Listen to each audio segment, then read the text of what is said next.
আলুর গাড়িতে করে প্রচুর পরিমাণে গাঁজা নিয়ে যাওয়া হচ্ছিল, আর গোপন সূত্রে সেই খবর পেয়ে গাড়ি থেকে আটক করে প্রচুর পরিমাণে সেই গাড়ি থেকে গাঁজা উদ্ধার করলো নিউ ব্যারাকপুর থানার পুলিশ।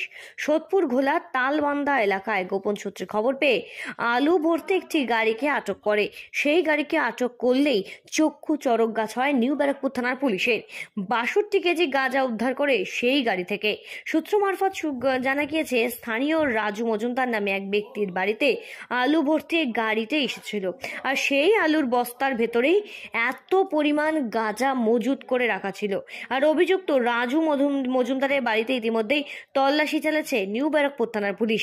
তবে এই কোথা থেকে এত পরিমাণ গাঁজা এলো এবং সেই গাঁজা নিয়ে কোথায় যাওয়া হচ্ছিল, সেই সমস্ত বিষয়টি কিন্তু ইতিমধ্যেই খতিয়ে দেখছে নিউ ব্যারাকপুর থানার পুলিশ।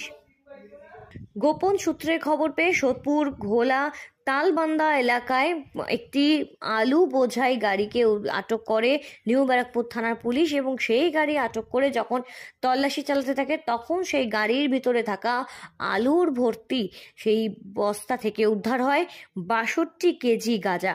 এবং এই বিপুল পরিমাণ গাঁজার সন্ধান পেতে ইতিমধ্যেই কিন্তু তল্লাশি অভিযান চালাচ্ছে। এই ঘটনার সাথে নাম উঠে আসছে স্থানীয় এক ব্যক্তি রাজু মজুমদার, তার বাড়িতেও তল্লাশি অভিযান চালায় নিউ ব্যারাকপুর থানার পুলিশ।